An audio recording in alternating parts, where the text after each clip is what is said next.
Hello friends, स्वागत है आपका हमारे चैनल मेंटर्स मंडल पे। आज की इस वीडियो में मैं फिजिक्स का एक और नया सा टॉपिक स्टार्ट करने वाला हूं, जिसका नाम है, आप देख ही रहे होंगे, हीट एंड टेम्परेचर, यानी ऊष्मा और ताप। देखिए, ये जो टॉपिक है ना, या ये जो आपका चैप्टर है, इस पे बहुत सारा अच्छा लेवल का क्वेश्चन, न्यूमेरिकल, बहुत कुछ हमारे जो प्रीवियस ईयर आपके रेलवे के एग्जाम हुआ है उसमें पूछा है। और नॉर्मली जो आपको किसी भी चैनल को देखे होंगे, वो क्या करते हैं, इसको मतलब थोड़ा उतना डीप में ना जाकर ऊपर ऊपर ही पढ़ा के निकल जाते हैं। तो मैं क्या करूँगा ना, इसको पूरा डीप पढ़ेंगे हम लोग, ठीक, पूरा डिटेल के साथ, एक एक टॉपिक के साथ, जिससे सवाल आएगा और बनेगा। ध्यान रहे कि इतना सारा टॉपिक इसमें हम पढ़ेंगे, ठीक। और मेरा पढ़ाने का स्टाइल ये रहेगा ना कि पहले मैं एक दो टॉपिक पढ़ाऊंगा, फिर उससे जो एक दूसरे पार्ट में प्रीवियस से जो सवाल हुए हैं उसको कराऊंगा। यानी एक पार्ट में आप कोई टॉपिक पढ़ेंगे, अब एक पढ़े या दो पढ़े, और उससे रिलेटेड जो दूसरे वीडियो में आप क्या करेंगे, प्रीवियस से सवाल, ऐसे करके 5-6 पार्ट में मैं इसको कंप्लीट कराऊंगा। देखिए, फर्स्ट इसमें क्या क्या पढ़ना है आपको, ऊष्मा और ताप में अंतर। जैसे आपसे पूछे कि हीट और टेम्परेचर में क्या अंतर है, तो मैक्सिमम लोगों को लगता है कि ये दोनों चीज़ें क्या है, एक ही है। एक बात और, अगर आप इस वीडियो का एक बेटर एक्सपीरियंस लेना चाहते हैं तो आपसे रिक्वेस्ट है कि इस वीडियो को कम से कम 1.25x करके, या 1.5 यानी 1.5 गुना या 1.25 गुना करके आप देखिए, एक आपको अच्छा एक्सपीरियंस मिलेगा। ऊष्मा और ताप में अंतर, यानी हीट और टेम्परेचर में अंतर, ताप मापन, यानी आपका जो हमारा टेम्परेचर स्केल है उसको हम पढ़ेंगे। तो इस वीडियो में ना हम ये दो टॉपिक को भी कवर करेंगे, ठीक। फिर आपको पढ़ाएंगे विभिन्न प्रकार के तापमापी, यानी बहुत सारे टाइप के क्या होते हैं, थर्मोमीटर होते हैं, उनका क्या क्या यूज है, क्या क्या उससे सवाल बनता है, वो सब करेंगे। ऊष्मा संचरण की विधि, यानी हम इसमें क्या पढ़ेंगे कि जो आपका हीट का ट्रांसमिशन होता है उस कौन कौन मेथड से होता है। न्यूटन का शीतलन नियम, जैसे आपका कूलिंग इफेक्ट ऑफ, ये जो न्यूटन का कूलिंग ये वाला है, उससे पढ़ेंगे। किरचॉफ का नियम पढ़ेंगे। जल का सामान्य प्रकार, यानी आपका जो सुने होंगे कि वाटर का क्या होता है, एबनॉर्मल एक्सपेंशन होता है उसका, ये भी पढ़ेंगे। फिर विशिष्ट ऊष्मा या विशिष्ट ऊष्मा धारित क्षमता, यानी हम स्पेसिफिक हीट या स्पेसिफिक हीट कैपेसिटी, इसमें सेंसिबल हीट बहुत सारा है, ये भी पढ़ेंगे। फिर से लेटेंट हीट यानी गुप्त ऊष्मा पढ़ेंगे। न्यूमेरिकल के साथ साथ ये चीज़ें करेंगे, ठीक। तो चलिए हम आज दो टॉपिक आपको समाप्त करते हैं। ऊष्मा तथा ताप में अंतर बताते हैं। ताप स्केल, यानी आप तक आज तक स्केल पढ़े होंगे ना, ऐसे नहीं पढ़े होंगे रीजन के साथ, ठीक। तो चलिए स्टार्ट करते हैं। अब हमारा टॉपिक है कि डिफरेंस क्या है हीट और टेम्परेचर में, यानी ताप और ऊष्मा में अंतर क्या है। तो एक बात बताइए, आप वीडियो पॉज करके देखिए, आप बोल पा रहे हैं कि नहीं। समझिए, बहुत सारे लोगों को लगता है ना कि दोनों चीज़ें क्या है, एक ही है, लेकिन ऐसा नहीं है, दोनों एक नहीं है। देखिए कैसे, जो हीट होता है ना, आप पढ़े होंगे कि हीट क्या है, फॉर्म ऑफ एनर्जी है। क्या है, फॉर्म ऑफ एनर्जी, यानी यह एक ऊर्जा का रूप है। क्या है दोस्त, ऊर्जा का रूप है। हीट एक फॉर्म ऑफ एनर्जी है। तो बताइए, जब ये फॉर्म ऑफ एनर्जी है तो इसका आपको पता है एनर्जी का एसआई यूनिट क्या होता है, जूल होता है। तो इसका एसआई यूनिट क्या होता है, जो दोस्त जूल होता है, जिसको हम जे लिखेंगे, ठीक, जूल होता है। और टेम्परेचर क्या है, तो देखिए जो टेम्परेचर है ना, वो पता है क्या है एक्चुअल में, तो यह है the degree of coldness and hotness of any substance. यानी ये जो टेम्परेचर है ना, वो आपको क्या करता है, सेंस देता है कि कोई चीज़ कितना गर्म है या ठंडा है। तो उस चीज़ को हम क्या कहते हैं, वो हमें टेम्परेचर से पता चलता है। नहीं, जब किसी चीज़ को हम सेंस करते हैं, छूते हैं, तो हमें क्या देता है, वो चीज़ कितना गर्म है या ठंडा है, इस चीज़ का मैप देगा टेम्परेचर। और टेम्परेचर का एसआई यूनिट क्या होता है, तो केल्विन होता है। दोनों में देखिए एसआई अंतर केल्विन होता है, इसका केल्विन होता है, इसका एसआई यूनिट जूल होता है। तो एक बात बताइए, जूल है, ऊष्मा है, हीट है, तो सबसे इंपॉर्टेंट जो डिफरेंस है ना, वो मैं अभी अब आपको बताने वाला हूँ कि ये जो है ना हीट, ये देखिए क्या है, द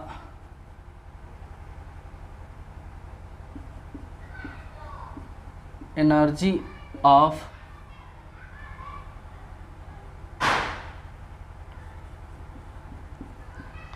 मोलेक्यूल ऑफ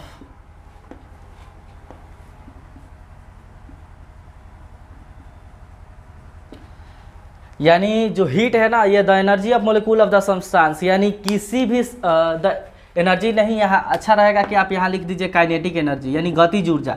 क्या है यह, अणुओं के, हिंदी में भी लिख दे रहा है, अणुओं के गति ऊर्जा के कारण हीट होता है, हीट जनरेट होता है। यानी हीट जो आपका हीट एनर्जी है कब वो डेवलप होगा, कब जनरेट होता है? तो पता है कि कोई भी सब्सटेंस से किससे मिलकर बना है, मॉलिक्यूल से बना है। तो जब वो मॉलिक्यूल आपको पता है कि क्या करते रहते हैं, मूव करते रहते हैं। तो कोई चीज़ मूव करता है तो उसके अंदर क्या है, आपको गतिज ऊर्जा है। अरे भाई गति कर रहा है तो गतिज ऊर्जा है, काइनेटिक एनर्जी है। और उसी काइनेटिक एनर्जी के चलते क्या होता है, उस सब्सटेंस के अंदर हीट होता है। क्या होता है? हीट होता है। हीट क्या है? एक आपका एनर्जी है। तो हम यहाँ ये भी लिखे हैं कि the kinetic energy of a molecule of the substance. यानी किसी चीज़ का अगर आप हीट पता कर रहे हैं ना, तो पता है आप क्या पता कर रहे हैं कि उस सब्सटेंस के जितने भी मॉलिक्यूल हैं उनका काइनेटिक एनर्जी कितना है, वही क्या है, हीट है। यानी किसी सब्सटेंस, किसी वस्तु का जो मॉलिक्यूल है, यानी जो अणु है, जो छोटे छोटे पार्टिकल है, कण है, उनका गतिज ऊर्जा ज़्यादा है, तो उस सब्सटेंस की जो आपका हीट एनर्जी होगी ना, क्या होगी, बहुत ज़्यादा होगी। अगर गतिज ऊर्जा कम है तो उस सब्सटेंस का जो आपका हीट एनर्जी होगा ना, बहुत कम होगा। तो जो आपका हीट है ना, ये क्या है, अणुओं के गति ऊर्जा के कारण हीट होता है। यानी पार्टिकल के जो किसी भी सब्सटेंस का पार्टिकल जितना ज़्यादा मूव करेंगे उसकी वजह से क्या होता है, गति हीट जनरेट होता है। जैसे आप ही समझिए, दो चीज़ अगर हम लेकर रगड़े तो क्या हीट जनरेट होता है कि नहीं, करके देखिए। तो क्या हुआ, ये दो चीज़, दो समझिए दो मॉलिक्यूल हो गए। ऐसे मॉलिक्यूल बहुत छोटे होते हैं, तो रगड़ने से क्या हुआ, गति ऊर्जा हुआ। अरे भाई गति कराए तो गतिज ऊर्जा जनरेट हुआ, उसी गतिज ऊर्जा ही क्या है, आपको हीट है। तो किसी भी सब्सटेंस के अंदर हीट क्या होता है भाई, उसके जितने भी मॉलिक्यूल है ना उनका क्या है, काइनेटिक एनर्जी है। लेकिन टेम्परेचर देखिए क्या है, ध्यान से समझिए। जो टेम्परेचर होता है ना, अभी बहुत सारा टाइम बाकी है ये समझाने के लिए। जो आपका टेम्परेचर होता है वो द एवरेज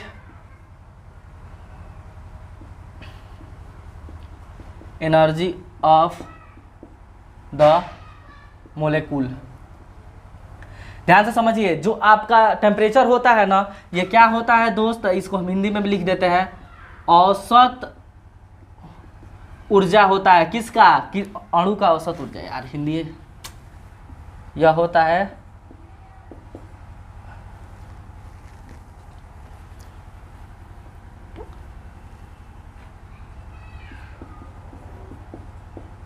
किसी एक अणु का औसत ऊर्जा। तो जो आपका टेम्परेचर है ना, वो क्या होता है, देखिए किसी भी सब्सटेंस में क्या है, बहुत सारे मॉलिक्यूल हैं, लेकिन एक मॉलिक्यूल का जो एवरेज आपका उसका एनर्जी है ना, एवरेज ऊर्जा है, एवरेज एनर्जी है, वही क्या कहलाता है दोस्त, उसका टेम्परेचर कहलाता है। क्या कहलाता है, टेम्परेचर। तो ध्यान से समझिए, हीट क्या है, जितने मॉलिक्यूल हैं उन मॉलिक्यूल क्या कर रहे हैं, मूवमेंट कर रहे हैं, उन मूवमेंट को ही क्या हम बोलते हैं, उसके अंदर का हीट बोलते हैं। तो ज़्यादा किसी सब्सटेंस में ज़्यादा अगर मॉलिक्यूल है, अरे भाई बहुत ज़्यादा सब्सटेंस है तो कन्फर्म है कि उसमें मॉलिक्यूल क्या होंगे, बहुत ज़्यादा। मॉलिक्यूल बहुत ज़्यादा होंगे तो उनमें जो हीट होगी वो भी क्या होगी, ज़्यादा ही होगी। क्योंकि मान लीजिए उसका पार्टिकल ज़्यादा मूव कर रहे हैं तो ज़्यादा आपका क्या मिलेगा, वहाँ हीट होगा। लेकिन जो आपका टेम्परेचर होता है ना, किसी पार्टिकल के एक मॉलिक्यूल का, यानी कोई वस्तु है उसका एक मॉलिक्यूल उठाइए, उस एक मॉलिक्यूल का जो औसत ऊर्जा होगा ना एगो का, वही क्या कहलाता है, टेम्परेचर होता है। क्या होता है, टेम्परेचर। यानी आप समझ रहे हैं कि जो टेम्परेचर है क्या है, एक मॉलिक्यूल का एवरेज एनर्जी है। आई जो हीट है ये क्या है भाई, तो ये है टोटल जो आपका कोई भी पार्टिकल, वस्तु के अंदर जितने पार्टिकल है सबका क्या है, ये एनर्जी है। तो एक बात यहाँ से आप समझ पाए कि जो हीट की वजह से क्या आता है, टेम्परेचर। इन टेम्परेचर किसको मेजर करता है, हीट के ही वजह से क्या आता है, टेम्परेचर आता है। जैसे समझिए, मान लीजिए किसी चीज़ में हम हीट दे दिए, किसी चीज़ में हीट दिए, हीट उसका मतलब उसमें हीट एनर्जी हम दे दिए, तो कन्फर्म है अगर हीट हम उसको दे रहे हैं, हीट बढ़ा रहे हैं ना, तो जो आपका टेम्परेचर है यानी जो ताप है वो भी क्या होगा दोस्त, ये भी बढ़ेगा। क्यों बढ़ेगा, क्योंकि अगर आप टेम्परेचर हीट एनर्जी किसी को दीजिएगा, तो जब हीट एनर्जी दीजिएगा तो उस पार्टिकल के अंदर जितने मॉलिक्यूल हैं सबको हीट एनर्जी मिलेगा। तो हर एक अलग अलग मॉलिक्यूल का भी तो एनर्जी बढ़ेगा। अलग अलग मॉलिक्यूल के एनर्जी को, एवरेज एनर्जी को हम क्या कहते हैं, टेम्परेचर कहते हैं। तो कन्फर्म है उसका टेम्परेचर बढ़ेगा। यानी हीट की वजह से क्या होता है, हम कह सकते हैं कि हीट के ही वजह से क्या होता है, ताप होता है, यानी टेम्परेचर होता है। टेम्परेचर ऐसे नहीं है, टेम्परेचर एक स्केल है, समझ रहे हैं ना, जो हीट के वजह से होता है। यानी अगर आप हीट बढ़ा रहे हैं तो कन्फर्म है टेम्परेचर बढ़ जाएगा।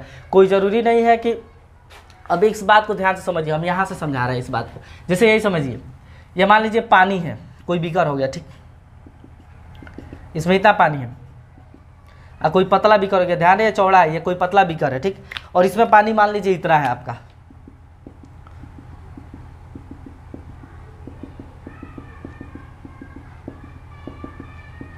इतना है। तो यहाँ देखिए पानी कम है, पानी कम है, लेकिन जो लेवल है ना, सॉरी, अगर इसमें देखा जाए तो पानी ज़्यादा है, कम नहीं है दोस्त, क्योंकि ये बर्तन मान लीजिए और बड़ा है। बर्तन क्या है, और बड़ा है, बहुत चौड़ा बर्तन है, इतना मान लीजिए थोड़ा देर के लिए, इतना। तो आप देख पा रहे हैं कि इसमें पानी बहुत ज़्यादा है, पानी ज़्यादा है, लेकिन जो आपका लेवल है ना, लेवल कम है। लेवल क्या है, कम है। लेकिन यहाँ पानी कम है, पानी क्या है, कम है, लेकिन लेवल ज़्यादा है, लेवल ज़्यादा है। तो एक बात बताइए, पानी इधर से इधर अगर आप इसको पाइप जोड़ेंगे तो पानी इधर से इधर आएगा कि नहीं आएगा ना। अभी हम बता रहे हैं कि जो आपका हीट है कैसे फ्लो होता है, तो पानी इधर से इधर आएगा ना। तो इस बात पे डिपेंड नहीं किया कि पानी किधर कम है कि ज़्यादा है, लेवल पे डिपेंड करता है। उसी तरह जो आपका हीट है ना, वो क्या है, वो किधर फ्लो होगा, तो वो डिपेंड करेगा कि किसका टेम्परेचर ज़्यादा है, किसका टेम्परेचर ज़्यादा। और हीट को आप टेम्परेचर को समझना है तो समझिए टेम्परेचर लेवल हो गया, और हीट क्या हो गया, पानी हो गया। तो देखिए अगर इसको हम मान लीजिए कि इसका टेम्परेचर, पानी को आप कुछ देर के लिए क्या मान लीजिए, पानी को आप मान लीजिए कुछ देर के लिए ये क्या है, आपका हीट है, यानी अब इधर हीट है। और लेवल को कुछ देर के लिए समझ लीजिए कि लेवल का मतलब क्या है, आपका टेम्परेचर है। तो यहाँ देखिए, यहाँ भले हीट ज़्यादा है, यानी पानी ज़्यादा है तो हीट ज़्यादा है, लेकिन यहाँ क्या है कि टेम्परेचर ज़्यादा है। भले पानी कम है, लेकिन टेम्परेचर अगर ज़्यादा है ना, क्योंकि लेवल ज़्यादा है, तो लेवल को कुछ देर के लिए समझिए कि टेम्परेचर है। तो आपको पता है कि इधर टेम्परेचर यानी ज़्यादा हो गया, इधर टेम्परेचर कम। तो जो आपका हीट है ना, हाई टेम्परेचर से किधर फ्लो करता है, लो टेम्परेचर की ओर। हाई से किधर दोस्त, लो की ओर आपका क्या फ्लो करता है, हीट। तो उम्मीद करते हैं आपको समझ में आया। यानी अगर हीट को आपको फ्लो कराना है तो उसके लिए क्या चाहिए, आपको देखना पड़ेगा कि दोनों सब्सटेंस का टेम्परेचर क्या है। और टेम्परेचर क्या होता है, तो उस सब्सटेंस के एक मोलिक्यूल का एवरेज एनर्जी, समझ रहे हैं ना। तो मास हीट की वजह से क्या आता है, टेम्परेचर आता है। इस तरह टेम्परेचर कुछ नहीं है, ठीक। हीट किसी चीज़ का बढ़ाइएगा तो उसका टेम्परेचर बढ़ जाएगा। जैसे समझिए, अब कोई जो एक बात और समझिए हीट और टेम्परेचर में अंतर के लिए। जैसे ये मान लीजिए 3 बर्तन है, ठीक।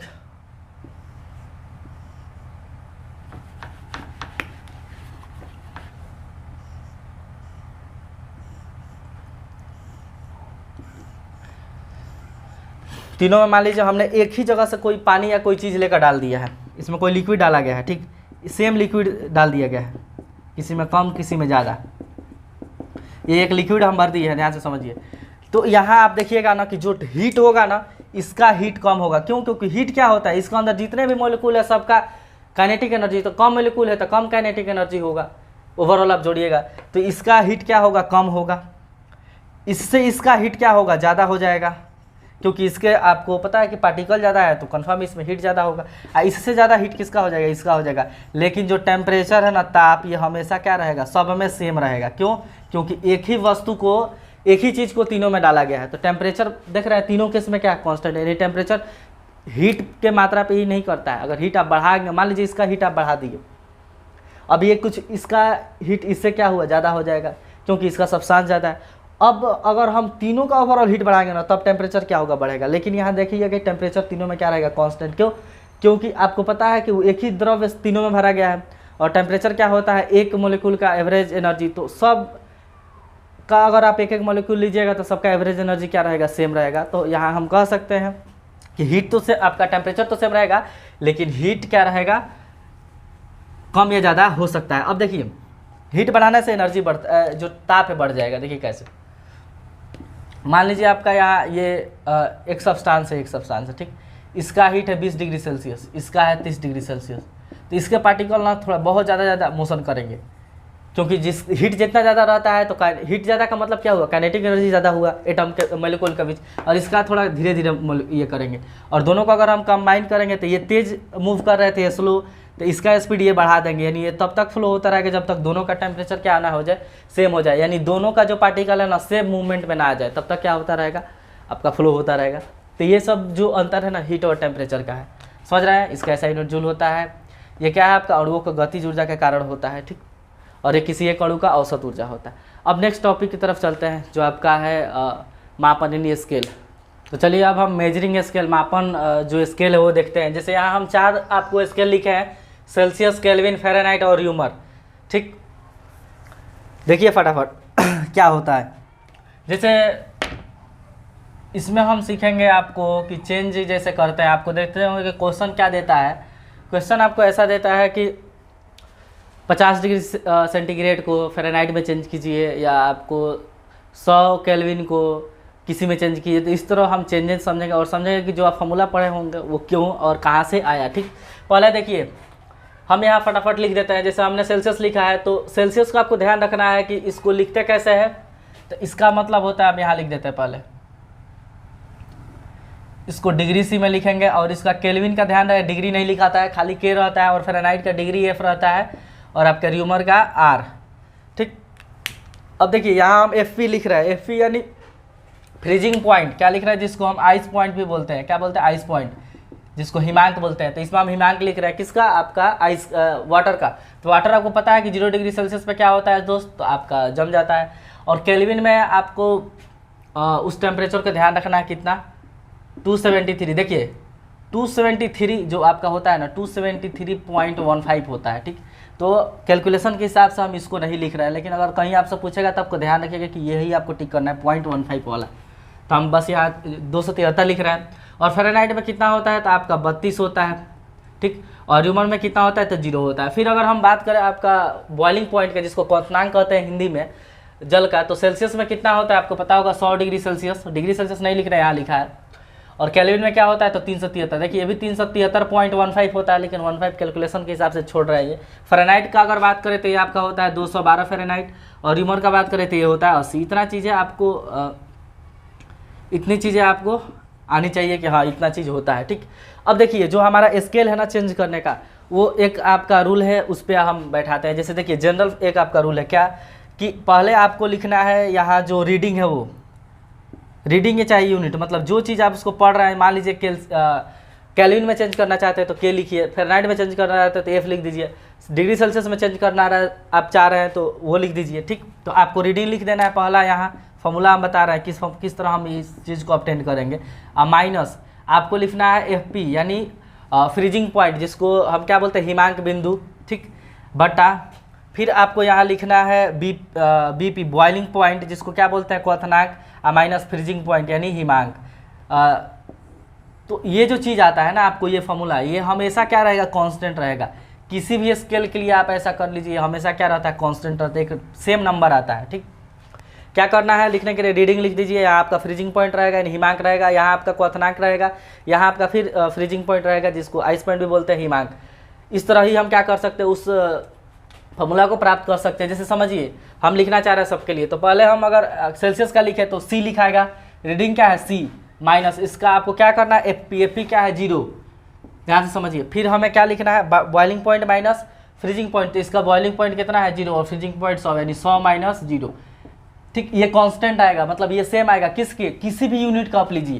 तो हम इसके भी अगर बराबर इसी तरह लिख रहे हैं तो क्या रहेगा, सेम आएगा। देखिए क्यों, तो यहाँ अगर आप हम क्या लिखेंगे, यहाँ रीडिंग क्या है के, तो के माइनस आपका हिमांक हो गया, हिमांक क्या है 273, और फिर लिखना है आपका ये बॉइलिंग पॉइंट तो 373, और फिर लिखना है आपको यही एपी फ्रीजिंग पॉइंट हिमांक 273।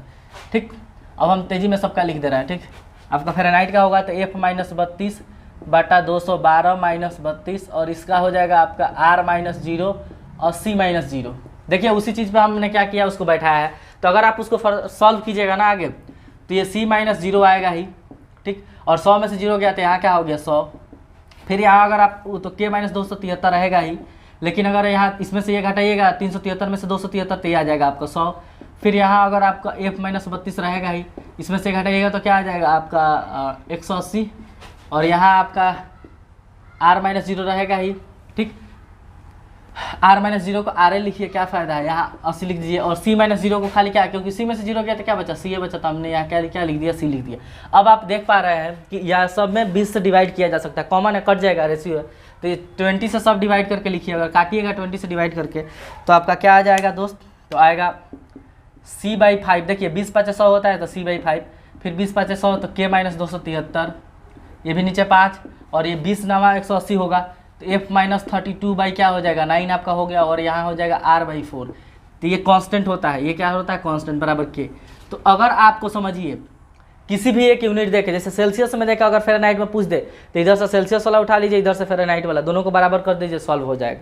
अगर आपको केल्विन से देख के सेल्सियस में पूछ दे तो इधर से केल्विन वाला उठाइए, इधर से फ़ारेनहाइट वाला, दोनों को बराबर कर दीजिए, क्या हो जाएगा, सॉल्व हो जाएगा। अब ये बता देते हैं कि ये चीज़ें आया कहाँ से, जैसे हमने ये क्यों लिख दिया, ये तो आप नहीं जान रहे होगे ना। तो फटाफट देखिए, हम ये आपको ध्यान रखना है कि रीडिंग माइनस फ्रीजिंग, आपका ये हो गया फ्रीजिंग पॉइंट, अब BP माइनस FP इंटू के होता है, ठीक, कांस्टेंट होता है। देखिए फटाफट हम बता देते हैं ग्राफ से, ध्यान से समझिए।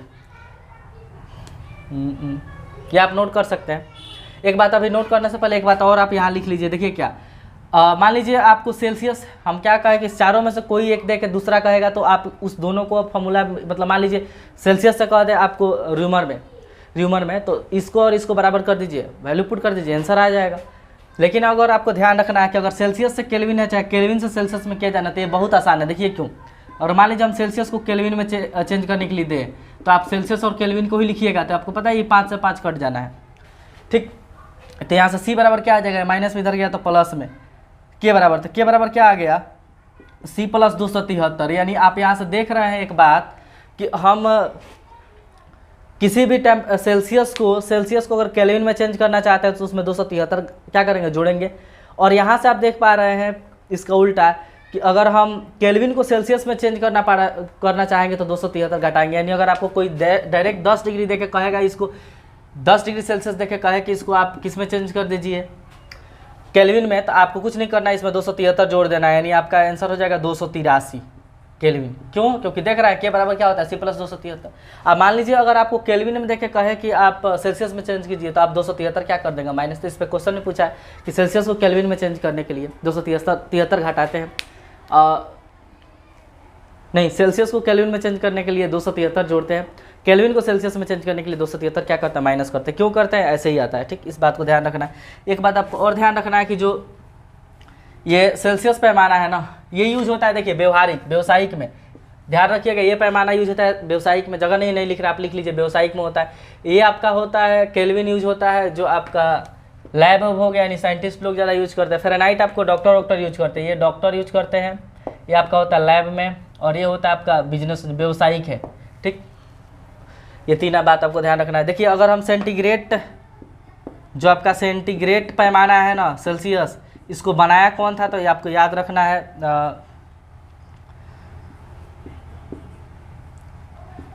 एक सेल्सियस करके वैज्ञानिक थे,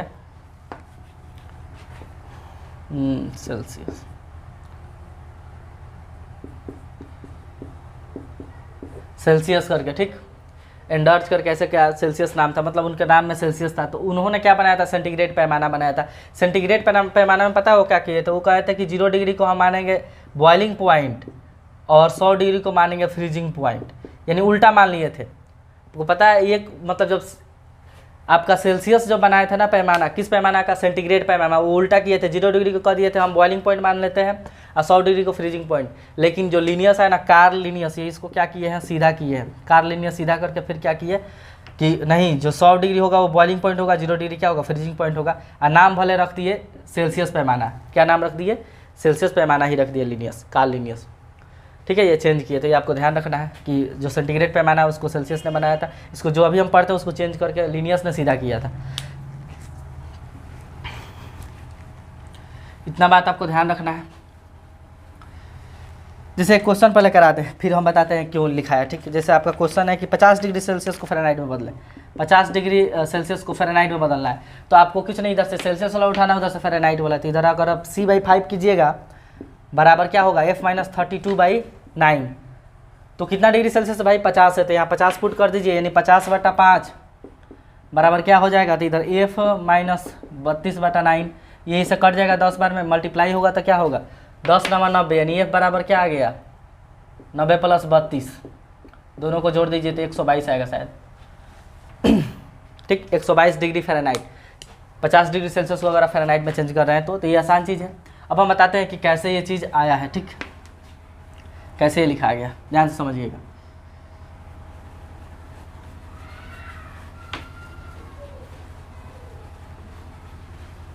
क्यों जानना है तो अभी देखिए, नहीं तो अभी आगे लास्ट में कुछ और वन लाइनर क्वेश्चन बताएंगे। देखिए समझ ध्यान से, हम एक ग्राफ से इसको सॉल्व करते हैं। ठीक, ये आपका देखिए, इधर हम मान लेते हैं ये सेंटीग्रेड पैमाना है और ये आपका फ़ारेनहाइट है। इधर सेंटीग्रेड पैमाना, इधर क्या है, फ़ारेनहाइट है। ठीक, तो यहाँ आपका 0 होगा, यहाँ 0 डिग्री सेल्सियस हो जाएगा। 0 डिग्री फ़ारेनहाइट भी यहाँ होगा, 0 डिग्री सेल्सियस भी होगा। इधर सेल्सियस वाला होगा, इधर फ़ारेनहाइट वाला होगा। तो अगर हम आपको बताएं कि 0 डिग्री सेल्सियस किसके बराबर होता है फ़ारेनहाइट में, यानी 32 फ़ारेनहाइट के बराबर होता है। क्यों? क्योंकि 0 डिग्री सेल्सियस पे पानी बर्फ़ बन जाता है, 32 पे पानी बर्फ़ बन जाता है। तो 0 डिग्री सेल्सियस 32 फ़ारेनहाइट के बराबर होता है। तो अगर आप इधर से 0 डिग्री सेल्सियस ले रहे हैं तो यहाँ आपका हो जाएगा 0 डिग्री सेल्सियस। अब 32 फ़ारेनहाइट कहाँ होगा, इसी पे होगा। अरे 32 फ़ारेनहाइट इसी पे ना कहीं होगा। मान लीजिए यहाँ आपका है 32 फ़ारेनहाइट, ये वाला, इस पॉइंट को हमने मान लिया 32 फ़ारेनहाइट है, 32 डिग्री यानी फ़ारेनहाइट है, ये सेल्सियस है। एक पॉइंट आपको मिल गया। ठीक, अब हम ले रहे हैं आपका इसका बॉइलिंग पॉइंट। तो आपको पता है सेल्सियस में क्या है 100 और फ़ारेनहाइट में क्या है 212। तो 100 अगर हम इधर मान लें कहीं कि यहाँ 100 डिग्री सेल्सियस है, यहाँ का डिस्टेंस हम मान लें 100 डिग्री सेल्सियस है, तो फ़ारेनहाइट क्या होगा, जब 32 यहाँ है तो 212 कहीं ऊपर होगा। मान लीजिए यहाँ 212 है, यहाँ है 212। तो इस दोनों को अगर मिलाइएगा, इसको यहाँ करके और इसको यहाँ से, थोड़ा सा और हम पीछे बना रहे हैं। ठीक, क्योंकि ड्रॉ करने में क्या होगा, दिक्कत होगा। हमने यहाँ माना 100 इस पॉइंट को, तो ये ऐसे ऐसे करके ऐसे मिलेगा ना, ऐसे मिल गया। अब यानी हमको पॉइंट कहाँ मिला है, यहाँ। ध्यान रहे, ये 212 और 100 डिग्री का पॉइंट यहाँ मिलेगा ना, और आपको 32 0 और 32 डिग्री का पॉइंट यहाँ मिलेगा। तो अगर दोनों पॉइंट को आप ग्राफ खींच दे रहा है तो ऐसे एक लाइन आएगा, ऐसे क्या है, लाइन आ गया। ठीक, अब कुछ नहीं करना है, आपको यहाँ से एक और सीधा लाइन यहाँ ड्रॉ कर देना है इस पे, इसके सीधा। ठीक, अब देखिए क्या करना है। अब ये तो हो गया।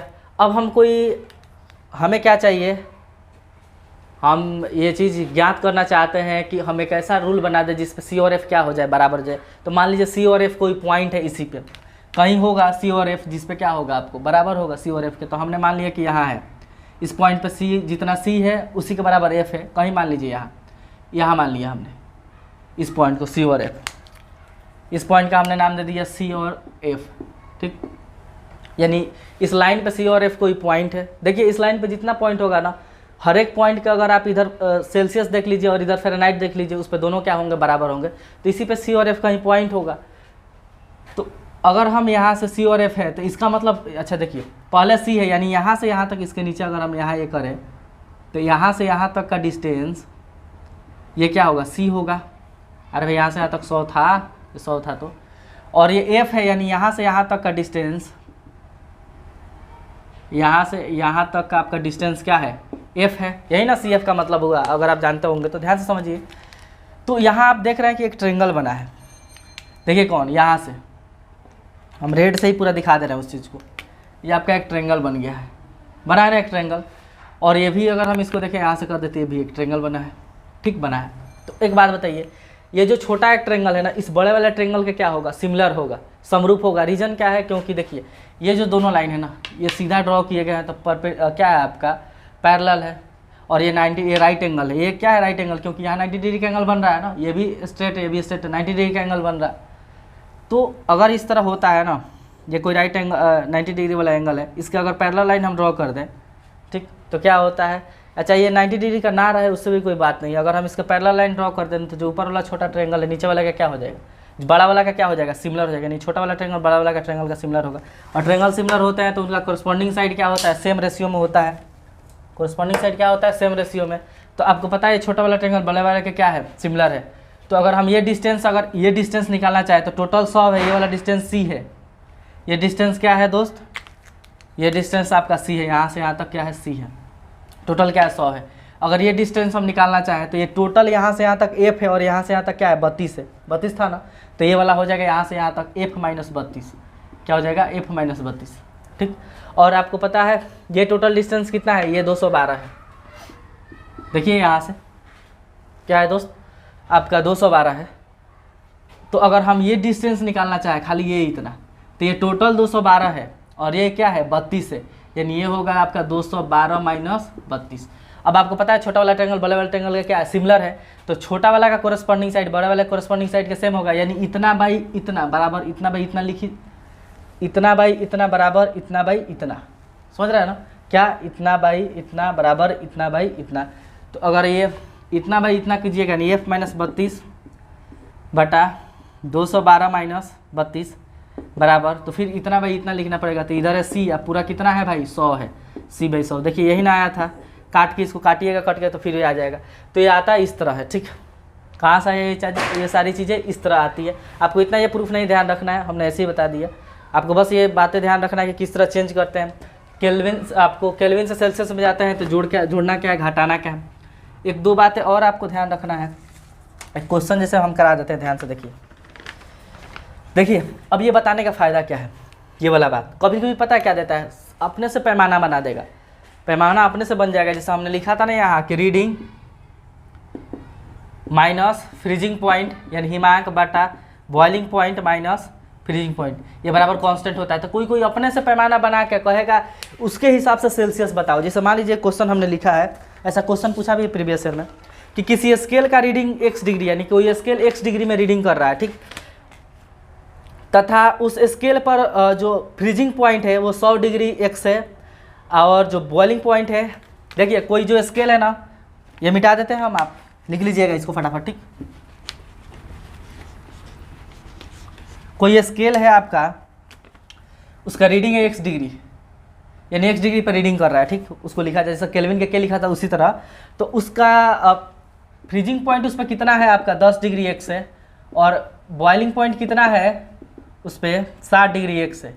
तो कह रहा है ना कि 40 डिग्री सेल्सियस को उस पैमाना x के हिसाब में बताइए कि कितना होगा।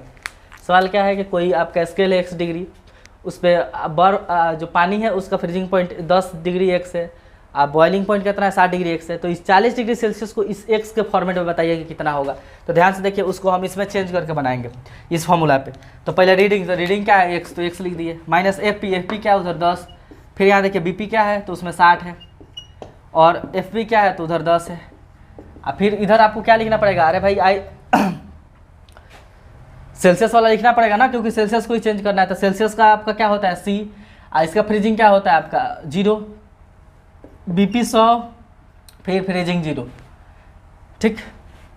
अब देखिए इसको अगर आप क्या कीजिएगा, काटिएगा, तो यहाँ देखिए ये x माइनस 10 हो जाएगा, इसमें से ये जाएगा तो क्या हो गया आपका 50 हो गया, और ये C में से दिया जाएगा तो यहाँ C बचेगा, और यहाँ क्या बचा 100, और C की जगह आपको क्या पुट कर देना है 40 डिग्री, क्योंकि 40 डिग्री को ही x के टर्म में बताना है। तो यहाँ C की जगह अगर आप पहले देखिए इससे ही काट दीजिए, 2 आ गया, और C की जगह क्या पुट कर दीजिए 40, तो इधर बचेगा x माइनस 10, उधर क्या हो गया C बटा 40, नहीं सॉरी C बाई 2 है, नहीं 40 बटा 2, क्या हो गया 40 बटा 2, कट जाएगा, तो x माइनस 10 बराबर क्या आ गया 20, तो यहाँ से x आ गया 30 डिग्री x, यानी जो 40 डिग्री सेंटीग्रेड है ना, x पैमाना में कितना हो जाएगा 30 डिग्री हो जाएगा। तो इस टाइप का भी क्वेश्चन बनता है। तो ये बातें क्या रखनी है, आपको ध्यान रखनी है, आप इसको नोट कर लीजिए। एक और क्वेश्चन हम देखते हैं, करा देते हैं, नहीं तो जो प्रीवियस ईयर बनवाएंगे उसमें बहुत सारा क्वेश्चन कराएंगे, ठीक।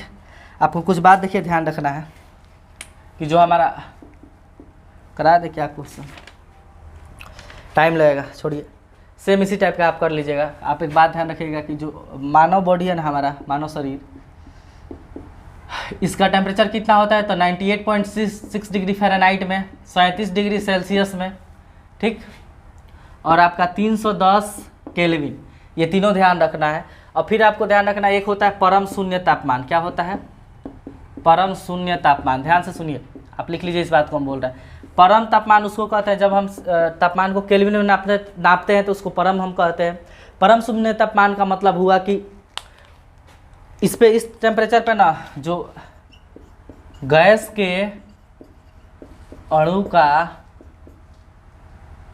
जो आपका अणु का जो गतिज ऊर्जा होता है, गतिज ऊर्जा 0 हो जाता है। ध्यान से समझिए, या यूँ कहिए कि जो आपके गैस है ना, उनका पार्टिकल का जो मूवमेंट है ना, गतिज ऊर्जा क्या हो जाता है दोस्त 0 हो जाता है। ये लिख लिए। तो परम शून्य तापमान, और ये क्या होता है तो इसको हम कहते हैं 0 केल्विन। क्या कहते हैं 0 केल्विन, क्योंकि परम मतलब जो केल्विन में पाएगा, शून्य यानी 0, तो 0 केल्विन को हम क्या कहते हैं परम शून्य तापमान कहते हैं। इससे कम टेम्परेचर इतना भी ऑब्टेन कर पाना मुश्किल है, और टेम्परेचर इससे नीचे नहीं जा सकता है, ठीक है। परम शून्य तापमान है ये, इससे नीचे टेम्परेचर नहीं जा सकता है। आपको एक बात याद होगा कि 0 केल्विन किसके इक्वल होता है तो -273.15 डिग्री सेल्सियस के, यानी आपको याद रखना है कि कभी भी टेम्परेचर 0 केल्विन से छोटा नहीं होगा और माइनस में इससे छोटा नहीं होगा। ठीक, तो कभी कभी ऑप्शन देकर आपसे पूछता है कि निम्न में से कौन टेम्परेचर संभव नहीं, तो ध्यान रहे केल्विन में अगर निगेटिव टेम्परेचर है ना तो ये संभव नहीं है, क्योंकि केल्विन में मैक्सिमम मिनिमम टेम्परेचर कितना जा सकता है, 0 केल्विन जा सकता है। सेल्सियस में -273 तक जा सकता है, इससे नीचे नहीं जा सकता है। तो ये बात आपको ध्यान रखना है। कभी कभी 4 ऑप्शन देकर पूछता है कि निम्न में से कौन टेम्परेचर संभव नहीं है, तो इस तरह ही हम मारेंगे। सेल्सियस में जा सकता है, यहाँ जाएंगे, केल्विन में नेगेटिव नहीं होगा, पॉजिटिव हो सकता है, मिनिमम ये भी ऑब्टेन कर पाना मुश्किल है। इस पर क्या होता है कि गैस का जो मॉलिक्यूल है ना उनका काइनेटिक एनर्जी क्या हो जाता है, 0 हो जाता है। इतना बात आपको ध्यान रखना है। फिर हम नेक्स्ट वीडियो में इसका जो प्रीवियस ईयर क्वेश्चन है वो करा देंगे। वीडियो आपको अच्छा लगे तो लाइक और शेयर कर दीजिए, नया तो चैनल को सब्सक्राइब जरूर कीजिएगा।